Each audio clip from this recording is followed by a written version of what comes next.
Praise Lord. നിങ്ങളെ എല്ലാവരെയും blessed മോർണിംഗിലേക്ക് യേശു ക്രിസ്തുവിൻ്റെ നാമത്തിൽ സ്വാഗതം ചെയ്യുന്നു.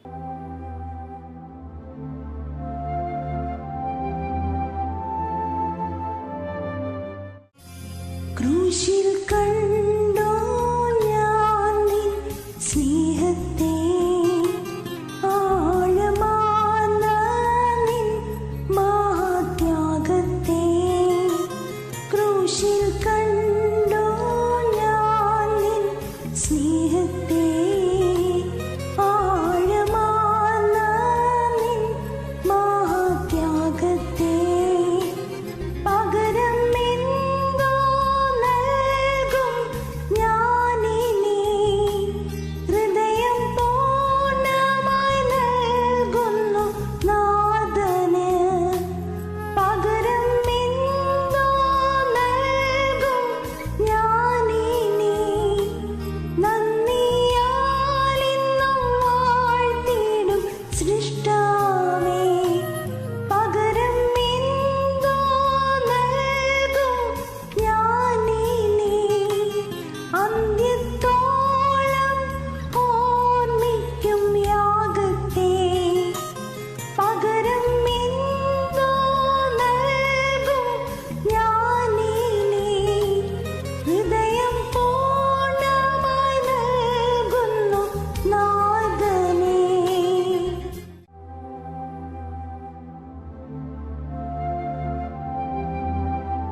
പ്രിയരെ, അനുഗ്രഹിക്കപ്പെട്ട ഒരു പ്രഭാതം കൂടെ നമ്മുടെ ജീവിതത്തിൽ അനുവദിച്ചു തന്ന വലിയവനായ ദൈവത്തെ നമുക്ക് ഒരുമിച്ച് ചേർന്ന് നന്ദി പറയാം.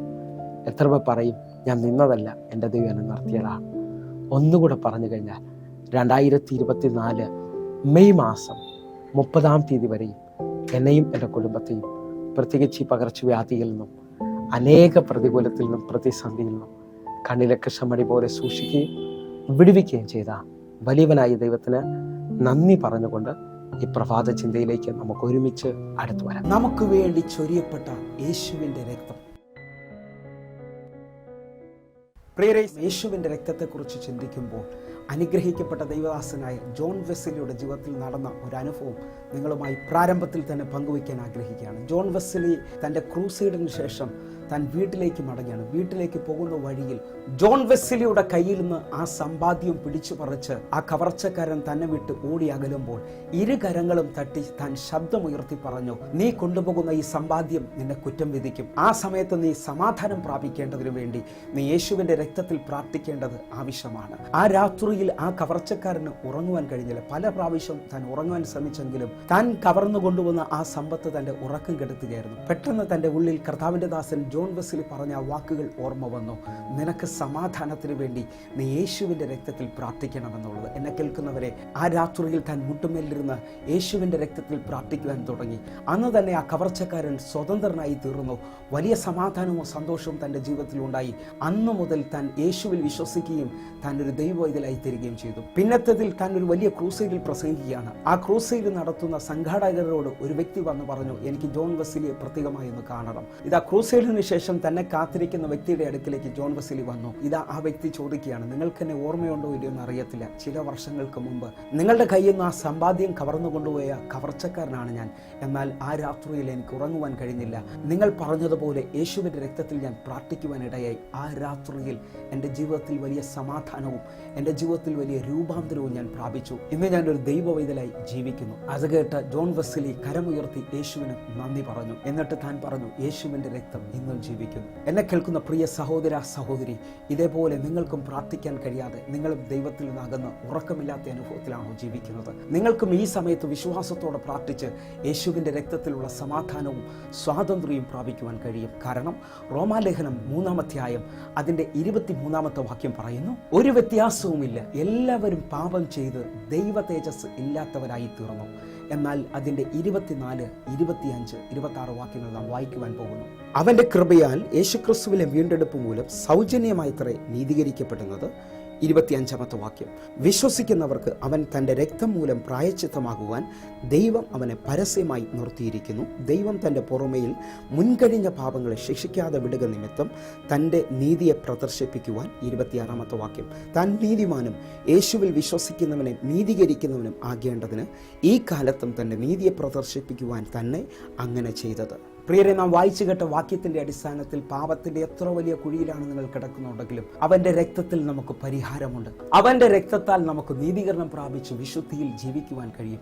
1 യോഹന്നാൻ 1 അധ്യായം അതിന്റെ 7 വാക്യം പറയുന്നു, അവന്റെ പുത്രനായ യേശുവിന്റെ രക്തം സകല പാപവും പോക്കി നമ്മെ ശുദ്ധീകരിക്കുന്നു. എന്നെ കേൾക്കുന്ന ഓരോ ദൈവമക്കളും യേശുവിന്റെ രക്തത്തിന്റെ ആ വലിയ വില തിരിച്ചറിയണമെന്ന് ഓർപ്പിക്കുകയാണ്. വെളിപ്പാട് പുസ്തകം 5 അധ്യായം അതിന്റെ 9 വാക്യം പറയുന്നു, യേശുവിന്റെ രക്തം നമ്മെ വിലയ്ക്ക് വാങ്ങിയിരിക്കുന്നു. വാക്യത്തിലേക്ക് നമുക്ക് കടന്നു വരാം. പുസ്തകം വാങ്ങുവാനും അതിന്റെ മുദ്ര പൊട്ടിപ്പാനും നീ യോഗ്യൻ, നീ അറുക്കപ്പെട്ടു. നിന്റെ രക്തം കൊണ്ട് സർവ്വഗോത്രത്തിലും ഭാഷയിലും വംശത്തിലും ജാതിയിലും നിന്നുള്ളവരെ ദൈവത്തിനായി വിലയ്ക്ക് വാങ്ങി. ഇതാ നാം വായിച്ചു കേട്ട വാക്യത്തിൽ ദൈവം നമ്മോട് പറയാണ്, നമ്മെ വിലയ്ക്ക് വാങ്ങിയ യേശുവിന്റെ രക്തം. 1 പത്രോസ് 1 അധ്യായം അതിന്റെ 18-19 വാക്യങ്ങൾ പറയുന്നു, വ്യർത്ഥവും പിതൃപാരമ്പര്യമുള്ള നിങ്ങളുടെ നടപ്പിൽ നിന്ന് നിങ്ങളെ വീണ്ടെടുത്തിരിക്കുന്നത് പൊന്ന് വെള്ളി അഴിഞ്ഞു പോകുന്ന മുതലായ വസ്തുക്കളെ കൊണ്ടല്ല. 19 വാക്യം, ക്രിസ്തു എന്ന നിർദോഷവും നിഷ്കളങ്കവുമായ കുഞ്ഞാടിന്റെ വിലയേറിയ രക്തം കൊണ്ടത്രേ. എത്ര പേർ ഈ വചനത്തിന് ആമേൻ പറയുവാൻ തയ്യാറാകും? എന്നെ വീണ്ടെടുത്തിരിക്കുന്നത് കുഞ്ഞാടിന്റെ വിലയേറിയ രക്തം കൊണ്ടത്രേ. എങ്കിൽ വെളിപ്പാട് പുസ്തകം 12 അധ്യായം 11 വാക്യം പറയുന്നു, അവർ അവനെ കുഞ്ഞാടിന്റെ രക്തം ഹേതുവായും തങ്ങളുടെ സാക്ഷ്യവചനം ഹേതുവായും ജയിച്ചു. നാം വായിച്ചു കേട്ട വാക്യപ്രകാരം ശത്രുവിൽ നിന്നും നമ്മെ ജയിപ്പിക്കുന്ന യേശുവിന്റെ രക്തം. പുറപ്പാട് പുസ്തകം 12 അധ്യായം അതിന്റെ 13 വാക്യം നാം വായിക്കുമ്പോൾ നമ്മെ സംരക്ഷിക്കുന്ന യേശുവിന്റെ രക്തം. ആ വാക്യത്തിലേക്ക് നമുക്ക് ഒരുമിച്ച് കടന്നു വരാം. നിങ്ങൾ പാർക്കുന്ന വീടുകളുടെ മേൽ രക്തം അടയാളമായിരിക്കും. ഞാൻ രക്തം കാണുമ്പോൾ നിങ്ങളെ ഒഴിഞ്ഞ് കടന്നു പോകും. ഞാൻ മിസ്രൈമി ദേശത്തെ ബാധിക്കുന്ന ബാധ നിങ്ങൾക്ക് നാശഹേതുവായി തീരുകയില്ല. നാം വായിച്ചു കേട്ട വാക്യപ്രകാരം നമ്മെ സംരക്ഷിക്കുന്ന യേശുവിന്റെ രക്തം. എബ്രായ ലേഖനം 12 അധ്യായം അതിന്റെ 24 വാക്യത്തിൽ പറയുന്നു, നമുക്ക് വേണ്ടി സംസാരിക്കുന്ന യേശുവിന്റെ രക്തം. പുതിയ നിയമത്തിന്റെ മധ്യസ്ഥനായ യേശുവിനും ഹാബേലിന്റെ രക്തത്തെക്കാൾ ഗുണകരമായി സംസാരിക്കുന്ന പുണ്യ രക്തത്തിനും അടുക്കലത്രേ നിങ്ങൾ വന്നിരിക്കുന്നത്. നാം വായിച്ചു കേട്ട വാക്യപ്രകാരം എനിക്കും നിങ്ങൾക്കും വേണ്ടി യേശുവിന്റെ രക്തം ഇന്നും സംസാരിക്കുകയാണ്. നാം ഇതുവരെയും കേട്ടത് യേശുവിന്റെ രക്തത്തിന്റെ വലിപ്പമാണ്. എത്ര പേർ എൻ്റെ കൂടെ ചേർന്ന് വിശ്വസിക്കുന്നുണ്ട് യേശുവിന്റെ രക്തം എനിക്ക് വേണ്ടി ഇന്നും പ്രവർത്തിക്കുമെന്ന്? അങ്ങനെ വിശ്വസിക്കുന്ന ഓരോ ദൈവമക്കളും എൻ്റെ കൂടെ ചേർന്ന് കണ്ണുകൾ അടച്ച് പ്രാർത്ഥിച്ചാട്ട് ഇപ്പോൾ തന്നെ നിങ്ങളുടെ ജീവിതത്തിനകത്തൊരു പുത്തൻ അനുഭവം ദൈവം നൽകുവാൻ പോവുകയാണ്. കണ്ണുകൾ അടയ്ക്കാം. ഞങ്ങളെ സ്നേഹിക്കുന്ന ഞങ്ങളുടെ നല്ല ദൈവമേ, പൂർണ്ണ ഹൃദയത്തോടെ ഞാൻ യേശുവിന്റെ രക്തത്തിൽ പ്രാർത്ഥിക്കുന്നു. എന്നെ കാണുന്ന എന്നെ കേൾക്കുന്ന ഓരോ മക്കളും ഇപ്പോൾ സ്വതന്ത്രരാകട്ടെ കർത്താവേ. ഇവരെ മുൻപോട്ട് വിടാതെ നിൽക്കുന്ന എല്ലാ തടസ്സങ്ങളും യേശുവിൻ്റെ രക്തത്തിൽ ഇപ്പോൾ ഒഴിഞ്ഞു പോകട്ടെ കർത്താവേ. ഇവർ സൗഖ്യമാകട്ടെ, ഇവർ വിടുതൽ പ്രാപിക്കട്ടെ, ഇവർ നീതീകരിക്കപ്പെടട്ടെ, ഇവർ ഇപ്പോൾ ഒരു വിശുദ്ധ ജീവിതത്തിലേക്ക് കയറട്ടെ. യേശുവിൻ്റെ രക്തത്തിൽ ഇപ്പോൾ ഞാൻ ഈ മക്കളെ എല്ലാം മുദ്ര വെച്ച് പ്രാർത്ഥിക്കുകയാണ്. ഒരു ബാധയും ഇവരെ കൂടാരത്തിൽ അടുക്കാതെ വണ്ണം ഇവർ ഇപ്പോൾ സുരക്ഷിതരായി മാറട്ടെ. യേശുവിൻ നാമത്തിൽ പ്രാർത്ഥിക്കുന്നു. ആമേൻ, ആമേൻ. പ്രിയരെ, പ്രഭാത സന്ദേശം നിങ്ങൾക്ക് വലിയ അനുഗ്രഹമായി ഞാൻ വിശ്വസിക്കുന്നു.